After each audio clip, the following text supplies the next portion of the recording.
Okay, today we're going to discuss the relationship between culture, norms and diffusion. कि किस तरह से एक सोसाइटी का जो कल्चर होते हैं, उसके नॉर्म्स होते हैं, वो वहाँ पे किसी भी इनोवेशन के डिफ्यूजन में अपना किस तरह का किरदार अदा करते हैं. क्या वहाँ का कल्चर ऐसा है कि अगर कोई नई चीज़ वहाँ पे मुतारिफ की जाए तो वो लोग उसको एक्सेप्ट करें, वो लोग अपनी ज़िंदगी में उसको शामिल करें, वो उस नए किसी भी आइडिया को, किसी भी नई चीज़ को, किसी भी नए बिहेवियर को, उस चीज़ को क्या वो उसको एक्सेप्ट करते हैं, क्या वो उसको अपनी ज़िंदगी में शामिल करते हैं या नहीं करते. तो इनोवेशन के लिए कोई अगर कोई चीज़ इनोवेट होती है और वो डिफ्यूज़ होके किसी जगह पे पहुँचती है, तो वो लोग कितना टाइम लगाते हैं उस चीज़ को एक्सेप्ट करने में? क्या उनका कल्चर उस चीज़ को एक्सेप्ट करने की इजाज़त देता है या नहीं देते हैं? कहते हैं कि अगर हम if we are going to know societies culture, अगर हमें किसी सोसाइटी कल्चर के बारे में पता चलेगा, तो हमें पता चल जाएगा, अंदाज़ा हो जाएगा कि क्या इस सोसाइटी के लोग इस चीज़ को एक्सेप्ट करेंगे या नहीं करेंगे। इस नई इनोवेशन को के खिलाफ रेजिस्टेंस कितनी शो करेंगे, अपनी जो है वो एहतजाज करेंगे या उसको खुशी-खुशी कबूल कर लेंगे. तो किसी भी सोसाइटी किसी भी चीज़ को अगर किसी नई जगह पे इंट्रोड्यूस करवाना है, अगर उस इनोवेशन को किसी नए इलाके में डिफ्यूज़ करवाना है, तो उसके लिए ज़रूरी है कि हम उनके कल्चर के बारे में देखें, हम उनके नॉर्म्स के बारे में समझें, हम उनकी वैल्यूज़ के बारे में समझें. जब तक हम उन्हें उनके नॉर्म्स एंड कल्चर्स के बारे में नहीं पता चलेगा, तब तक हम ये अंदाज़ा नहीं लगा सकते कि क्या वो चीज़ वहाँ के लोगों को ज़्यादा फ़ेवरेबल लगेगी, ज़्यादा वो लोग उस चीज़ को एक्सेप्ट करेंगे या उसको रिजेक्ट करेंगे. अच्छा, अब हमारे पास फर्स्ट है the importance of culture in diffusion के डिफ्यूजन के प्रोसेस में ये जो इनोवेशन है जिसके अंदर हम चीज़ों का फैलाव कैसे हो रहा है या किसी भी इलाके में जा कैसे रहा है उसके लोग उसको अडॉप्ट कैसे कर रहे हैं उसके अंदर कल्चर की क्या अहमियत हासिल है. किसी भी डिफ्यूजन के प्रोसेस में किसी भी प्रोडक्ट के डिफ्यूजन के प्रोसेस में कल्चर की क्या अहमियत है, कल्चर का क्या किरदार है. तो कल्चर के किरदार के अंदर हमने इसके अंदर ज्यादा बात की हुई है नॉर्म्स की. ठीक है, नॉर्म्स हमें पता है कि the standard rules and procedures, ये जो आपके एक पर्टिकुलर बिहेवियर को कंट्रोल करने के लिए जो स्टैंडर्ड्स बनाए हुए कि what is good, what is bad, what is right, what is wrong, ये चीज अच्छी है, ये चीज बुरी है, ये चीज सही है, ये चीज गलत है. तो ये जो नॉर्म्स बनाए गए हैं किसी भी कल्चर के अंदर, ये नॉर्म्स अफेक्ट कर रहे होते हैं इस डिफ्यूजन के प्रोसेस को. अगर ये जो नॉर्म्स हैं, अगर वो नॉर्म्स उस चीज के उस इनोवेशन के मुताबिक होंगे, इस इनोवेशन के जितना भी उसका कॉन्सेप्ट है उससे रिलेटेड होंगे, तो उसको एक्सेप्ट करेंगे. अगर वो नॉर्म्स ऐसे हैं कि वो उन लोगों को इजाजत नहीं देते कि वो उस चीज को एक्सेप्ट करें, तो वो उस इनोवेशन को रिजेक्ट करेंगे, वो डिफ्यूजन का प्रोसेस फिर कामयाब नहीं जाएगा. इन्होंने हमें एग्जांपल दी हुई कि जो कल्चर रेजिस्टेंस है, ठीक है, कल्चर में जो रुकावट आती है, कल्चर में जो रुकावट आती है उसमें उन्होंने इसको रिलेट किया हुआ है इन फूड हैबिट्स. ज्यादातर कह रहे हैं कि अगर कल्चर में कोई रेजिस्टेंस आती है तो इसको उन्होंने शो किया हुआ है इन फूड हैबिट्स. एग्जांपल जैसे ये है कि फूड हैबिट्स अफेक्ट होती है कल्चरल वैल्यू से. एग्जांपल उन्होंने इसके अंदर दिए हुए कि इंडिया के अंदर for example the sacred cows, sacred होते हैं जिसे हम कहते हैं मुकद्दस, उनके लिए मुकद्दस है. ये जो गाय उनके लिए है वो उनके लिए मुकद्दस है, वो रिलीजियस इंपॉर्टेंस उनके लिए रखती है. लेकिन दूसरी तरफ क्या है कि बहुत सारी दुनिया में लोग इसको एज अ फूड यूज करते हैं. कहीं पे जैसे मुस्लिम्स हैं, मुस्लिम्स पोर्क को, जैसे हम कहते हैं कि सुअर को जो पोर्क है इसको इस्तेमाल नहीं करते इन द फूड क्योंकि कल्चरली अलाउ नहीं है. इसी तरह से ये जो पोर्क है ये बहुत सारे कंट्रीज में अलाउ है, वो लोग इसको इजीली यूज करते हैं, अपने फूड में यूज कर रहे होते हैं. तो इसलिए ये शो करता है कि जो फूड हैबिट्स हैं these are affected by cultural values. ये इन्होंने एग्जांपल दी है फूड की. या जैसे अगर आप ये देखते हो कि बहुत सारे कंट्रीज में दिखाते हैं कि चाइना में या दूसरी कंट्रीज में कि वहाँ पे कीड़े मकोड़े खाए जाते हैं, वहाँ पे इस तरह की चीजें खाई जाती हैं जो हम हमारे कल्चर में हमारे नॉर्म्स में नहीं यूज की जाती हैं. तो इन्होंने एग्जांपल दी हुई क्योंकि ये डिफ्यूजन है ना, कि कैसे अब आप देखते हो कि ये जो पिज्जा है, बर्गर है, ये हमारे कल्चर का हिस्सा नहीं था. ये हमारी किसी कंट्री, हमारे नॉर्म्स में नहीं था, हमारी फूड में शामिल नहीं था। लेकिन चूँकि ये जो पिज़्ज़ा था, ये जो बर्गर आया, इसके अंदर जो प्रोडक्ट यूज़ हुई, वो प्रोडक्ट हमारी नॉर्म्स के मुताबिक थी, तो इसलिए हमने क्या किया है, हम वो प्रोडक्ट जो है वो ईज़िली हमारे कंट्री में एक्सेप्टेबल है। वो जो पिज़्ज़ा है, वो जो बर्गर यूज़ होता है, क्योंकि उसके अंदर अगर वो हलाल मीट यूज़ होगा, तो वो हमारे कल्चर में एक्सेप्टेबल है। अगर वो मीट हलाल नहीं है, तो वो हमारे यहाँ एक्सेप्टेबल नहीं है। वहाँ के लोग पाकिस्तान के लोग उसको एक्सेप्ट इस तरह से नहीं करेंगे। तो ये डिपेंड कर रहा होता है कि ये जो नई चीज़ इनोवेशन है, क्या ये इनोवेशन वहाँ के कल्चर के मुताबिक है या नहीं है? अगर वो इनोवेशन वहाँ के कल्चर के खिलाफ होगी, वहाँ के नॉर्म्स के खिलाफ होगी, तो वो जो इनोवेटिव प्रोडक्ट है, वो जो इनोवेशन है, वो उस तरह से एक्सेप्टेबल नहीं होगी। अच्छा, जो नॉर्म्स क्या करती हैं, नॉर्म्स का ताल्लुक है with the discontinuance of an innovation. एक तो एक्सेप्टेंस है, शुरू से ही उसको एक्सेप्ट करेंगे, शुरू से ही उसको रिजेक्ट कर देंगे, या डिसकंटिन्यू कर देंगे, मतलब और वो उसको इस्तेमाल कर रहे थे, लेकिन कुछ अरसे के बाद क्या हुआ कि उनको पता चला कि नहीं भाई, ये इतना ज्यादा हमारे लिए फायदेमंद नहीं है, या ये इतना ज्यादा हमारे कल्चर के मुताबिक नहीं है, तो इसलिए वो उस चीज को फिर इस तरह से एक्सेप्ट नहीं करते, उसको छोड़ देते, डिसकंटिन्यू कर देते हैं, उसको छोड़ देते हैं। पहले से करते आ रहे थे, लेकिन दरमियान में इसको छोड़ देते हैं। जैसे उन्होंने एग्जांपल दी हुई है इसके अंदर कि Spanish American form, new Mexico Mexico में एक फॉर्म में एक खेत में इन्होंने, वहां के इलाके में इन्होंने एक्सपेरिमेंट किया कि हाइब्रिड कॉर्न सीड, कॉर्न होती है मकई, ठीक है, एक मकई की हाइब्रिड प्रोड्यूस की। हाइब्रिड होता है मुख्तलिफ, एक दो उसके अंदर थोड़ी सी चेंजिंग करके, उसके अंदर थोड़ी सी नए तरीके से उस चीज को प्रोड्यूस करना, बनाना, ठीक है। तो वो मकई को उन्होंने नए तरीके से बनाया। उन्होंने उसकी, वहां की, उस इलाके की, उस गांव की जमीन को देखा, उसकी मिट्टी को देखा, उसकी आबो हवा को देखा, और वो हाइब्रिड सीड कॉर्न वहां पे उन्होंने लगाया। अब जो वहां पे कॉर्न बनी, जो मकई बनी, वो मकई बहुत अच्छी बनी, वो मकई बहुत जल्दी बनी, वो मकई पुरानी वाली मकई से मुख्तलिफ थी। तो क्या हुआ, वो इकोनॉमिकली, पैसे इकोनॉमिकली वो मकई जो है वो फायदेमंद जा रही थी, क्योंकि वो जल्दी बन रही थी और वो बहुत ज्यादा मिकदार में प्रोड्यूस हो रही थी। तो उन्होंने क्या किया, ये उन्होंने पहले एक्सपेरिमेंट किया था। अब जो उन्होंने एक्सपेरिमेंट किया, एक्सपेरिमेंट करने के बाद उन्होंने उसी मकई को फिर आगे उस गांव के लोगों में बता दिया। तो वो जो गांव के लोग थे, वो कई साल तक, 2-3 साल तक उस मकई को वहां पे उसकी पैदावार करते रहे। लेकिन 2-3 साल के बाद उन्होंने उस मकई की पैदावार को छोड़ा, वो जो नई थी, जो हाइब्रिड थी, उसको छोड़ा, और वापस पुरानी वाली को उन्होंने बनाना शुरू किया। हालांकि जो नई वाली थी वो बहुत ज्यादा बन रही थी, उससे इनको प्रॉफिट मिल रहा था, लेकिन पुरानी उसको छोड़ के वो वापस पुरानी वाली पे आ गए। तो वो इन्होंने क्वेश्चन फिर पूछे कि ऐसा क्यों हुआ। जब उन्होंने फिर देखा, ऑब्जर्व किया, उसी लोगों ने जिन्होंने ये इंट्रोड्यूस करवाया था, इस नई चीज को मुतारिफ किया था, उन्होंने ये देखा कि चूंकि उनकी औरतों की वजह से, उनके वहां उस इलाके की खवातीन की वजह से क्या हुआ कि वो जो जो हाइब्रिड सीड कॉर्न थी, वो वहां पे उसको उगाना उन लोगों ने बंद कर दिया। अब उसकी वजह क्या थी कि वो जो हाइब्रिड सीड कॉर्न थी, वो जो मकई थी, उस मकई से आटा बनता था, उस मकई के आटे से वो रोटी बनाते थे, और जब वो रोटी बनती थी वो सही नहीं बनती थी, वो बहुत मुश्किल से बनती थी। और वो क्या कह रहे हैं कि वो इतनी अच्छी, वो जो उसका जो फ्लेवर था, उसका जो जायका था, वो भी बहुत अजीब सा था। तो इस वजह से उन्होंने क्या किया, क्योंकि उनकी रोटी सही नहीं बन रही थी, जो उनके फूड का इंपॉर्टेंट कंपोनेंट था, तो इसलिए उन्होंने क्या किया, वो जो हाइब्रिड कॉर्न सीड था, उसकी पैदावार उन्होंने छोड़ दी।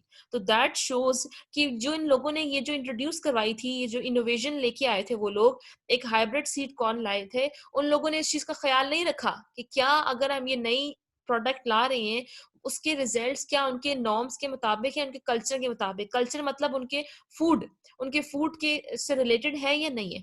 अब चूंकि उसके उगाने के बाद उन लोगों को पता चला कि इससे अच्छी रोटी नहीं बनती, इसका जायका इतना अच्छा नहीं होता, या इससे आटा जो है वो इतना ज्यादा अच्छा प्रोडक्टिव नहीं होता, जितना आटा जो था वो पुरानी वाली कॉर्न सीड से होता है।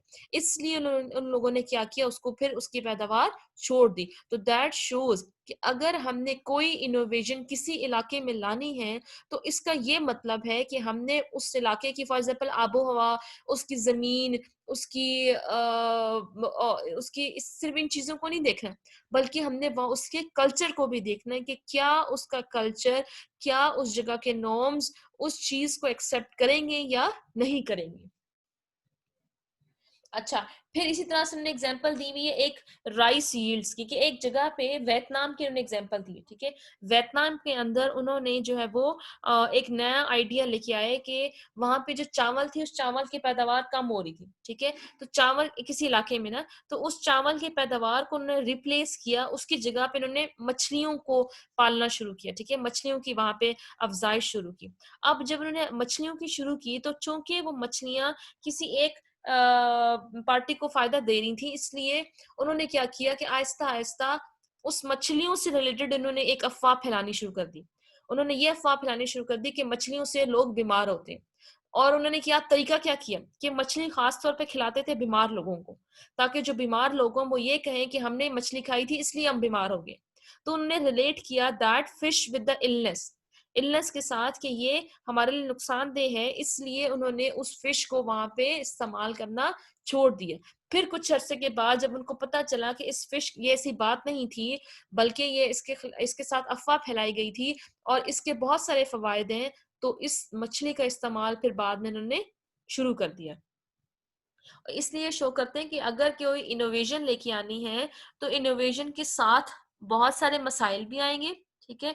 उन मसाइल को देखना भी है, वो इनोवेशन किस तरह से लोगों में डिफ्यूजन हो रही है, वो डिफ्यूज हो रही है, उसके दरमियान रुकावट कैसी है, उसको रुकावट को देखना बहुत जरूरी है, उस रुकावट को दूर करना बहुत जरूरी है। और ये रुकावट कैसे दूर होगी देखेंगे, सिर्फ हमने वहाँ के नेचुरल कंडीशंस को नहीं देखना, हमने वहाँ के नॉर्म्स एंड वैल्यूज को भी देखना है, मतलब वहाँ के कल्चर को भी देखना है।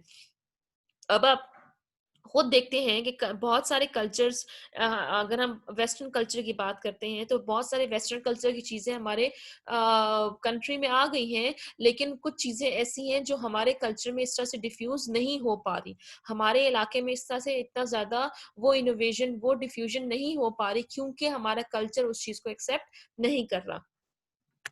इसलिए कह रहे हैं कि अगर जो इनोवेशन का स्प्रेड है, इनोवेशन का फैलाव है, जो इनोवेशन लोगों में आगे डिफ्यूज की जा रही है, दिखाई जा रही है, फैलाई जा रही है, तो वो जो स्प्रेडिंग ऑफ इनोवेशन है, उसके साथ सिर्फ इकोनॉमिक बेनिफिट नहीं देखना, कि मतलब माली फायदा हो रहा है, हमारी मनी बढ़ रही है, हमारी तिजारत हो रही है, हमारे पास पैसा आ रहा है, हमारी इनकम बढ़ रही है, सिर्फ वो नहीं देखना, बल्कि उसके साथ साथ बहुत सारी चीजें भी शामिल है। क्या उस चीज को वहां पे मुतारिफ करने से उन लोगों की इकोनॉमी बेहतर होगी, या उसके साथ साथ वहाँ के कल्चर भी अफेक्ट होगा, क्या वो कल्चर का पॉजिटिव वे में फायदा है या नेगेटिव वे में फायदा है।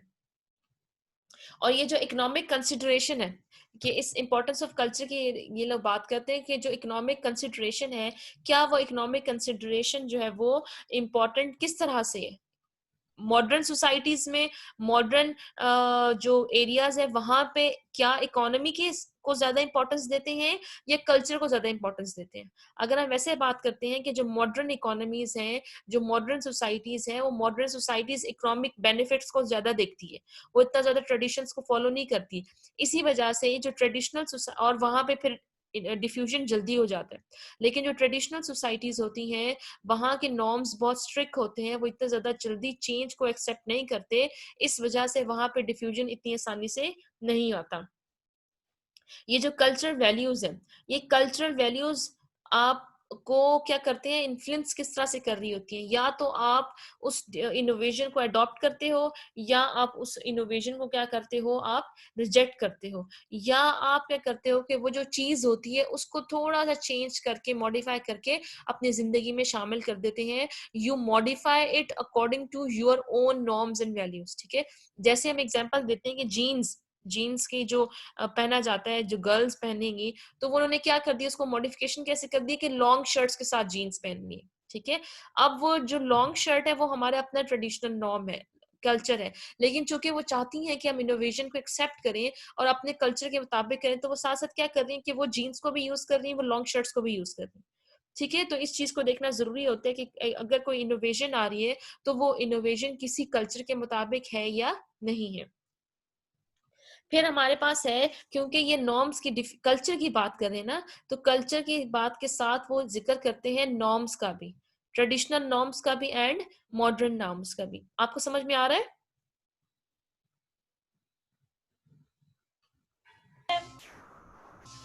ठीक है। आप कल्चर के अंदर ये लोग जिक्र करते हैं ट्रेडिशनल नॉर्म्स का भी एंड मॉडर्न नॉर्म्स, क्योंकि ये दोनों शो करते हैं ट्रेडिशनल नॉर्म कैसे एक्सेप्ट करेंगे इनोवेशन को, कैसे रिजेक्ट करेंगे, या मॉडर्न कितना एक्सेप्ट करेंगे, मॉडर्न कितना रिजेक्ट करेंगे। तो ये कहती है कि नॉर्म्स की जांच जाने से पहले इन्होंने इसको कहा है कि दीज आर ट्रेडिशनल मॉडर्न, ये ना कि आइडियल टाइप है, ये आइडियल टाइप है, ये लोगों ने खुद से सोचे हुए हैं, ये लोगों ने खुद से बनाए हुए हैं ये नॉर्म्स। ठीक है, आइडियल क्या होती है, मेंटल कंस्ट्रक्ट्स है, आपके सोच में आपने क्या किए हुए आइडियाज बना लिए हैं कि ये चीज ऐसी होगी, ये चीज ऐसी होगी, जबकि असल में वो उस तरह की नहीं होती, वो असल में थोड़ी सी डिफरेंट होती है।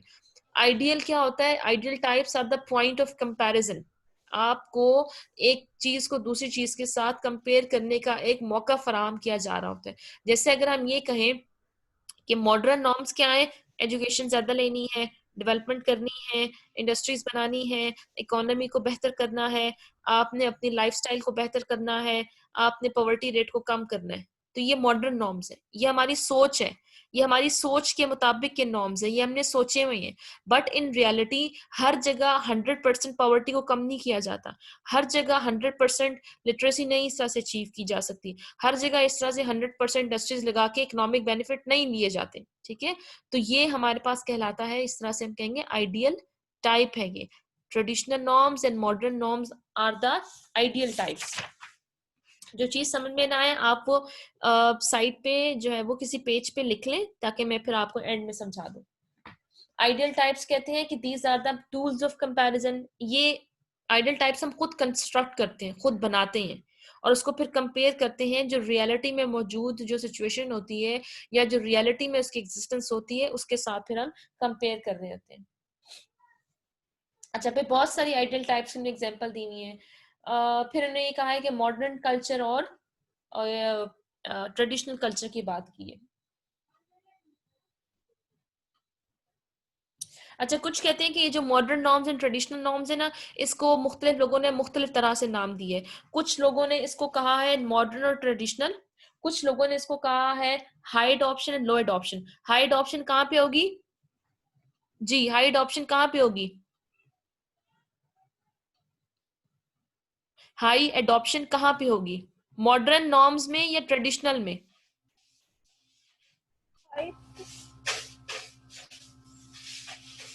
हाई अडॉप्शन कहाँ पे होगी, लोग ज्यादा कहाँ पे अडॉप्ट कर रहे हैं, ट्रेडिशनल में या मॉडर्न में? किधर कर रहे हैं, मॉडर्न में। मॉडर्न में। हाई अडॉप्शन, कुछ लोगों ने इसको नाम दिया है हाई अडॉप्शन, कुछ ने इसको नाम दिया है लो अडॉप्शन, कुछ लोगों ने इसको नाम दिया है ट्रेडिशनल और प्रोग्रेसिव, और कहीं पे ये लोग कहते हैं इसको ट्रेडिशनल एंड मॉडर्न। अब मॉडर्न की करेक्टरिस्टिक्स क्या है, ट्रेडिशनल नॉर्म्स की क्या करेक्टरिस्टिक्स है, उसकी क्या खसूसियात है, और मॉडर्न नॉर्म्स की क्या खसूसियात है। जो ट्रेडिशनल नॉर्म्स है वो ये कहते हैं, जो एक इंडिविजुअल होता है, एक इंडिविजुअल, एक बंदा जिस जो कि मॉडर्न नॉर्म्स को फॉलो कर रहा होता है, वो उस चीज को, किसी भी इनोवेशन को बहुत जल्दी एक्सेप्ट कर लेता है, जबकि जिसकी जो ट्रेडिशनल नॉर्म्स को फॉलो कर रहा होता है, वो किसी भी इनोवेशन को इतनी जल्दी उस तरह से एक्सेप्ट नहीं करता। अब इसकी करेक्टरिस्टिक्स क्या है, करेक्टरिस्टिक्स ऑफ ट्रेडिशनल नॉर्म क्या है हमारे पास, कि ये लेस डेवलप्ड होते हैं। ठीक है, जो सोसाइटीज हैं, ये सोशल सिस्टम्स, हम सोशल सिस्टम्स की बात कर रहे हैं ना, हमने पीछे पढ़ा है सोशल सिस्टम, हम जब डिफ्यूजन ऑफ इनोवेशन के प्रोसेस की डेफिनेशन कर रहे थे, तो दैट शोज कि उसके अंदर सोशल सिस्टम इन्वॉल्व है। तो ये सोशल सिस्टम की कंपोनेंट है, कि सोशल सिस्टम जो कि ट्रेडिशनल नॉर्म्स को फॉलो कर रहा है, वो लेस डेवलप्ड होता है, इतना ज्यादा तरक्की नहीं करता, उसकी टेक्नोलॉजी भी डेवलप नहीं होती है, वो ज्यादातर क्या काम कर रहे होते हैं, वो एग्रीकल्चर कर रहे होते हैं, उनकी लिटरेसी और एजुकेशन लेवल भी लो होता है, वो इतना ज्यादा मैस मीडिया को, मतलब कम्युनिकेशन, वो वैसे ही बात एक दूसरे के सामने फेस टू फेस करते हैं, वो इतना ज्यादा मीडिया को इस्तेमाल नहीं करते अपनी बातचीत आगे पहुंचाने में या बात करने में। इकोनॉमिक बेनिफिट्स को नहीं देखते कि हमारे कोई भी काम करने का फायदा क्या है, नुकसान क्या है, बल्कि वो ये देखते हैं कि जो इकोनॉमिकली अगर हमने कोई काम करना है, तो वो किस तरह से करना है, वो उसके अंदर दोस्ती का ख्याल रखेंगे, वो उसके अंदर जो है वो वैल्यूज नहीं आएंगी अपनी। ठीक है, अगर कोई भी बिजनेस करना होगा, कोई भी काम करना होगा, कोई भी अगर इकोनॉमिकली पैसों के हिसाब से जो माली तौर पे कोई हालात है उनके, या काम करेंगे, मामलात होंगे, उन मामलात में वो अपनी रिश्तेदारी को ले आएंगे, उन मामलात में अपनी दोस्ती को ले आएंगे, उन मामलात में अपनी वफादारी की बातें इस तरह से करेंगे। वहां पे वो लोग ये चीज नहीं देखेंगे कि इसमें हमारा फायदा है या नुकसान है।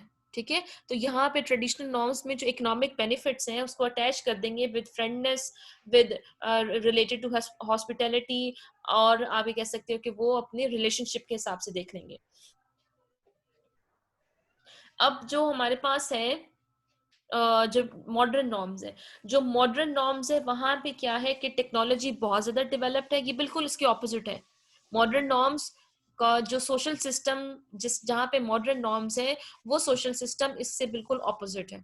ये वाला जो सोशल सिस्टम है, यहाँ के नॉर्म्स बहुत ज्यादा क्या है, आप ये कहेंगे कि बहुत ज्यादा डेवलप्ड है, वो लोग टेक्नोलॉजी को इस्तेमाल करते हैं, बहुत ज्यादा इंडस्ट्रियल हैं। ठीक है, और साइंस एंड टेक्नोलॉजी पे बहुत ज्यादा इन्हिसार करते हैं, एजुकेशन को इम्पोर्टेंस देते हैं, और जो आइडियाज हैं, बाहर से नए आइडियाज को बहुत जल्दी इनके दरमियान में आते भी हैं, और ये लोग उन नए आइडियाज को बहुत जल्दी एक्सेप्ट भी करते हैं।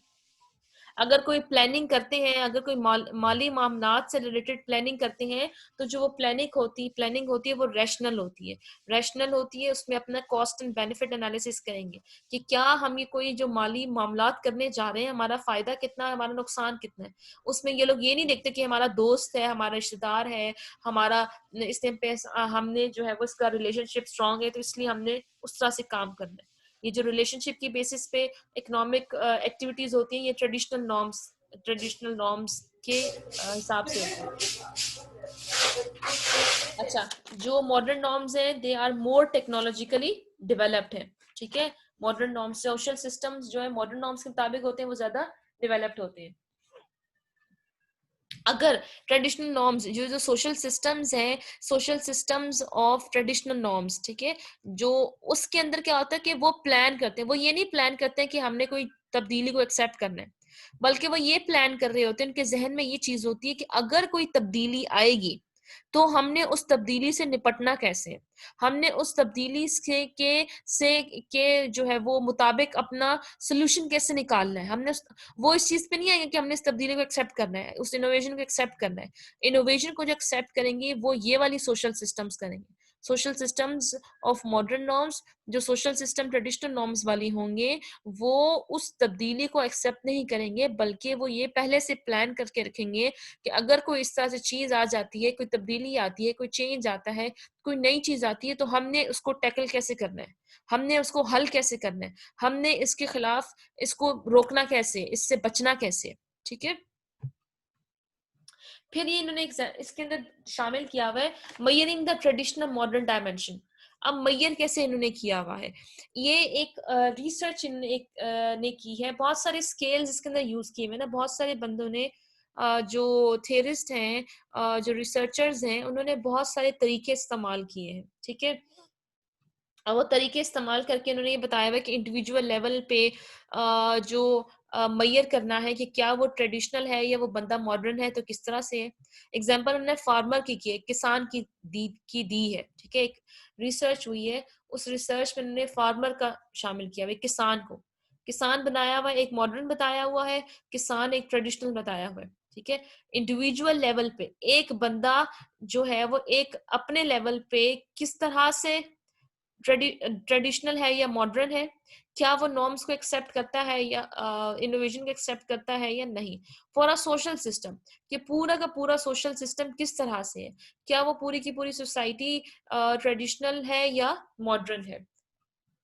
तो ये जो इन्होंने फार्मर की एग्जांपल दी है, इसके अंदर जो मॉडर्न फार्मर की एग्जांपल, इन्होंने एक रिसर्च की थी। ठीक है, और रिसर्च करने के बाद वो किस चीज पे आए थे कि जो फार्मर था वो बहुत ब्रेव है, वो नई चीजों को इस्तेमाल करता है, अगर मैं इसको बात बताऊं तो वो मेरी बात सुनता है। उसके जो बच्चे हैं, वो बच्चे अगर कोई नया बंदा उनके दरमियान में जाता है ना, तो वो डरते नहीं है उनसे। ठीक है, वो बच्चे उनसे मिलके बातचीत करते हैं, वो बंदा अपने आइडियाज आगे बताता है, वो लोगों को अपने घर में लेके जाता है। ठीक है, और आप कह सकते हो कि वो ट्रेनिंग देता है, खुद स्कूल में भी ट्रेनिंग देता है, उसने खुद पढ़ा हुआ है, उसके बच्चे भी पढ़ते हैं, उसके कपड़े थोड़े से अर्बन तरह के लोगों के हैं, उसकी जो घरवाली है उसने भी कपड़े थोड़े से शहरी लोगों की तरह पहने हुए हैं, ठीक है? वो अगर थक जाता है तो मेलों में जाता है, वो घूमने-फिरने जाता है, ठीक है? वो बहुत सारी जगहों पे जो है वो काम करने के लिए जाता है। और उसको नए तरीकों का पता है, ठीक है? वो हर वक़्त नए तरीके ढूँढने के पीछे पड़ा हुआ था कि अच्छा मैं इसको अपनी एग्रीकल्चर प्रोडक्शन को ये जो मेरी फसल है इसको मैं फसल को कैसे बढ़ा सकता हूँ, कैसे फ़ायदा दे सकता हूँ, किस तरह से उसकी पैदावार ज़्यादा कर सकता हूँ। तो ये शो कर रहा है इंडिविजुअल लेवल पे, कि इंडिविजुअल लेवल पे एक बंदा किस तरह से मॉडर्न है। इसका ये मतलब है कि जो मॉडर्न है, वो हर वक़्त नए के तलाश में होगा और वो नए लोगों से डरेगा नहीं, क्योंकि उसे पता चल गया ना स्ट्रेंजर्स हैं, जो स्ट्रेंजर्स होंगे जो उनके लिए अजनबी होंगे, अजनबी से वो नहीं डरता, उनसे बातचीत रखता है, देखता है, ऑब्जर्व करता है और साइंस एंड टेक्नोलॉजी को इस्तेमाल करता है। ट्रेडिशनल जो फार्मर की एग्जांपल दी हुई, जो ट्रेडिशनल फार्मर है, जो किसान है, वो क्या कर रहा है, वो किसी नई चीज की तरफ नहीं जाता, वो कहता है कि ठीक है, मैं ये जो खेती बाड़ी जिस तरह से कर रहा हूँ ना, ये मेरे अबाव अजदाद या मेरे वालिद या उनके भी वालिद ऐसे ही करते आ रहे हैं, इसलिए मैं भी इस तरह से करूंगा, मैंने कोई नई चीज नहीं डालनी। वो वो कहीं नई चीज ढूंढने की कोशिश नहीं कर रहा, जिस तरीके से वो खेती बाड़ी कर रहा है उसी तरह से कर रहा होता है। वो अगर कोई गवर्नमेंट या कोई एनजीओ अगर आती है उसके पास उसे नए तरीके बताने के लिए, तो उनको सुनता नहीं है, उनकी बात नहीं सुनता, उनको इतना अच्छे तरीके से बात नहीं करता, ठीक है? उनकी जो लाई हुई चीजें हैं, फॉर एग्जाम्पल मशीनरीज हैं, वो देखता नहीं है, उनको अपनी जिंदगी अपनी एग्रीकल्चर में शामिल करने की कोशिश नहीं करता। इसलिए फिर इस बुनियाद पे उन्होंने ये कहा है कि जो इंडिविजुअल है, जो मॉडर्न इंडिविजुअल है, वो इनोवेशन को जल्दी एक्सेप्ट कर लेगा as compare to the individual who is traditional one, ठीक है? जो ट्रेडिशनल बंदा है वो इस तरह से किसी भी चीज को एक्सेप्ट नहीं करता। फिर और इसके अंदर एक और ये चीज भी बात की, जो मॉडर्न बंदा होगा उसका रिलेशनशिप मॉडर्न वाले के साथ ज्यादा स्ट्रांग होगा। इस मॉडर्न का रिलेशनशिप इस ट्रेडिशनल के साथ इतना ज्यादा नहीं हो सकता, क्योंकि दोनों की सोच अलग है, दोनों का तरीका अलग है, दोनों अलग अलग लिहाज से सोचते हैं, करते हैं और वो बिहेव करते हैं। इसलिए इनका जो रिलेशनशिप है वो इस तरह से इतना ज्यादा स्ट्रांग नहीं है। अब ये इंडिविजुअल लेवल पे इन्होंने इस तरह से बात की है। अब सोशल सिस्टम के लेवल पे किस तरह से बात की है? सोशल सिस्टम के लेवल पे भी इन्होंने मुख्तलिफ तरीके बताए कि अगर हमने सोशल सिस्टम को ऑब्जर्व करना है कि ये सोशल सिस्टम मॉडर्न है या ट्रेडिशनल, तो हम उसको कैसे देख सकते हैं। अच्छा, इसको कैसे देख सकते हैं, इसमें इन्होंने नाम बताए हैं। एवरेज इनोवेटिव मेथड, एक तरीका उन्होंने बताया हुआ है एवरेज इनोवेटिव मेथड का,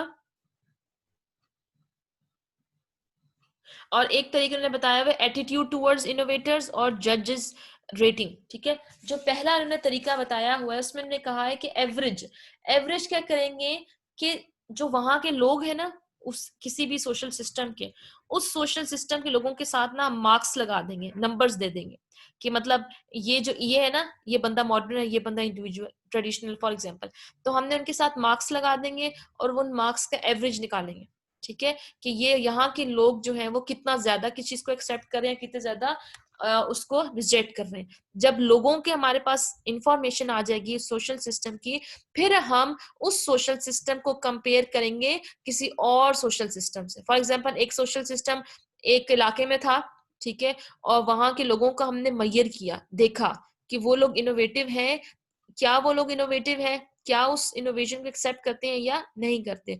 और एक और सोशल सिस्टम था, वहां पे भी हमने देखा, वहां पे भी हमने उनका एवरेज निकाला, वहां पे भी हमने टेस्ट किया।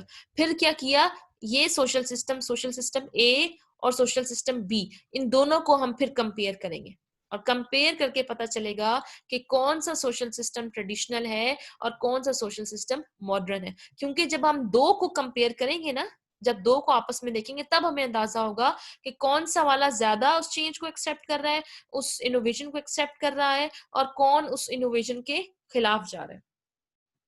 फिर सेकंड आता है एटीट्यूड टुवर्ड्स इनोवेटर्स, ठीक है? जो इनोवेटर्स हैं, जो लोग वो नॉर्म्स और इनोवेशन को लेके आ रहे हैं, उसके साथ लोगों का जो एटीट्यूड क्या है। अगर एटीट्यूड एक सोशल सिस्टम के अंदर लोगों का एटीट्यूड किसी नई चीज की तरफ लाने वाले के साथ अच्छा होगा, उसको अप्रिशिएट करेंगे, उसको हर वक्त उसको जो है वो उसकी रिस्पेक्ट करेंगे, उसको हाई फेवर देंगे, उसकी ज्यादा इज्जत की जाएगी, उसकी बात सुनी जाएगी, तो इसका मतलब है कि वो जो सोशल सिस्टम है वो मॉडर्न होगा। जाहिर सी बात है ना कि जिस सोशल सिस्टम में जो इनोवेशन बंदा लेके आ रहा है, अगर उसकी सुनी जाती है, अगर उसकी बात देखी जाती है, अगर उसकी इनोवेशन को ऑब्जर्व किया जाता है, रेस्पेक्ट दी जाती है, तो इसका मतलब है कि वो वाला सोशल सिस्टम मॉडर्न है। ठीक है। और ऐसा सोशल सिस्टम जिसमें कोई बंदा अगर कोई इनोवेशन लेके आता है, उसको कोई सुनता नहीं है, देखता नहीं है, बात नहीं करता, या उसकी वो चीज को एक्सेप्ट नहीं करता, उसको रिजेक्ट करते हैं, तो इसका मतलब है कि वो वाला सोशल सिस्टम क्या है, ट्रेडिशनल है। थर्ड ने बात की है जजेस रेटिंग। जजेस रेटिंग क्या है कि जजेस को बताया जाएगा, उनको सिखाया जाएगा, जो एनालिसिस करेंगे सोशल सिस्टम को, कि वो फिर इसको जो मैयर करें। ठीक है, वो देखें, ऑब्जर्व करें। ठीक है, ऑब्जर्व करने के बाद, देखने के बाद वो उसको मैयर करें और ये बताएं कि फिर ये मॉडर्न है या ट्रेडिशनल है, उनको सिखाया जाएगा। ठीक है, मतलब कुछ लोग होंगे, उन लोगों की जिम्मेदारी रख दी जाएगी, और लोगों की जिम्मेदारी रखी जाएगी कि वो जज करेंगे, वो देखेंगे, वो ऑब्जर्व करेंगे, और उसकी बेसिस पे वो ये बताएंगे कि क्या जो है ये मॉडर्न है या ट्रेडिशनल है।